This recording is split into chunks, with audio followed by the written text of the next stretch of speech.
Welcome back. Today we're going to talk about proportional versus non-proportional. And we're going to do that by referring to the TV program Doctor Who. We have Rose Tyler and Doctor Who. They can travel through time in a TARDIS. That's like a telephone booth, police call box, they call that. What I would like you to do with your table partner is look at the two tables and decide who is traveling faster. And how did you know that? So, is Rose or the doctor traveling faster? And how did you know that? Pause the video, have a little discussion, start the video in about 60 seconds. Please pause the video.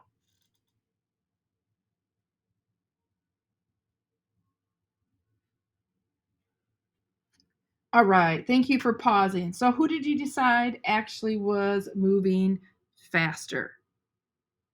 Hopefully, you picked Rose Tyler. Well, there's a few ways we can figure that out.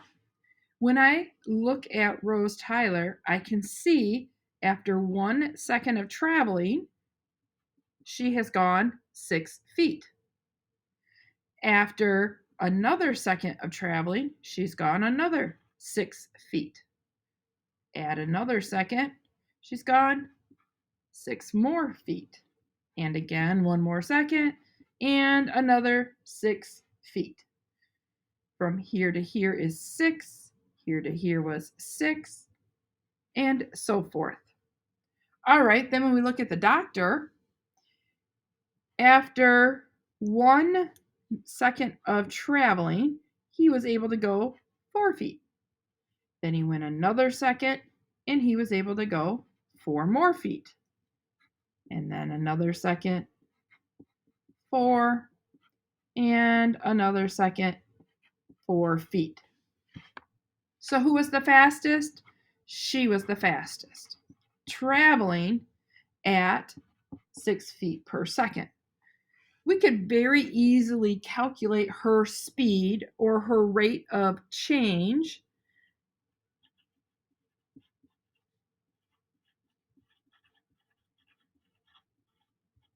by taking the distance by or divided by the time. So we would get 6 feet per second. All right, I'll give you a second to write this down. Make sure whatever I am writing down, you are writing down. These are your notes, and you need to use them as a tool and a reference. So I will give you a second to take a moment and get caught up. Make sure your paper looks like mine.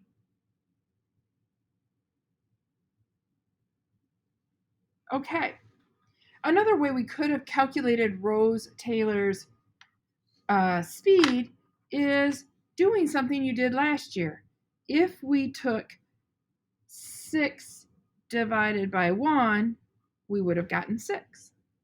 If we looked at this row, we could have done 12 divided by 2 and gotten 6. This row, we would have done 18 divided by 3, and we would get 6. And then finally, 24 divided by 4, and again, we would have gotten 6. There is a constant rate of change here. Constant 4. Okay, now when we look at the doctor, something I noticed compared to Rose started 0 feet from the TARDIS. That means she was standing right here and began moving away. So, started at the TARDIS. Okay? Unlike the doctor, started 20 feet away from the TARDIS and then kept moving further and further away. Rose started here, the doctor started here. That presents us a problem. if we do what you guys did last year and just take these numbers and divide, distance divided by time to get our 6, if I go over here and I would do 24 after 1 second would get me 24 feet per second. Then on this one, 28 divided by 2 is 14. Oh, I'm noticing something. This one, 32 feet after 3 seconds gets me 10.7 or 10 and 2/3. And then 36 divided by 4, 36 feet after 4 seconds, that would get me 9 feet per second. This is not constant. These were constant. Rose was constantly moving at a rate of 6 feet per second. This one, the rate of change, I can't simply just divide it like that. When we try to figure the rate of change here, when I look at this, all that we just did right here, if you put a little circle around it, that is not helpful. That is not helpful information at all.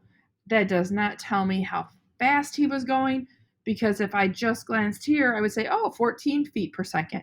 If I just glanced at the bottom row, wait a minute, 9 feet per second. The biggest difference between these two is the fact they didn't start at the same spot. For this one, to find the rate of change,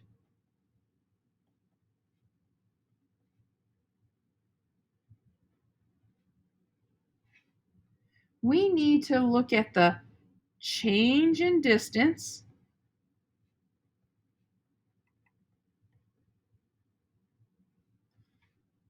over the change in time. I'll give you a second to get caught up on writing that down. We have to look at the change in the distance over the change in the time.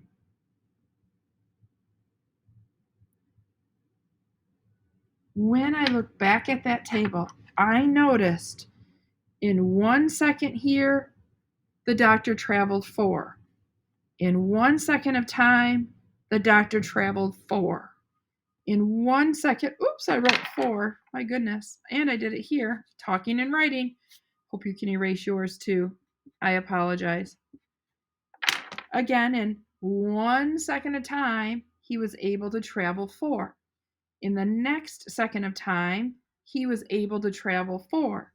So the change in his distance was 4 feet per second.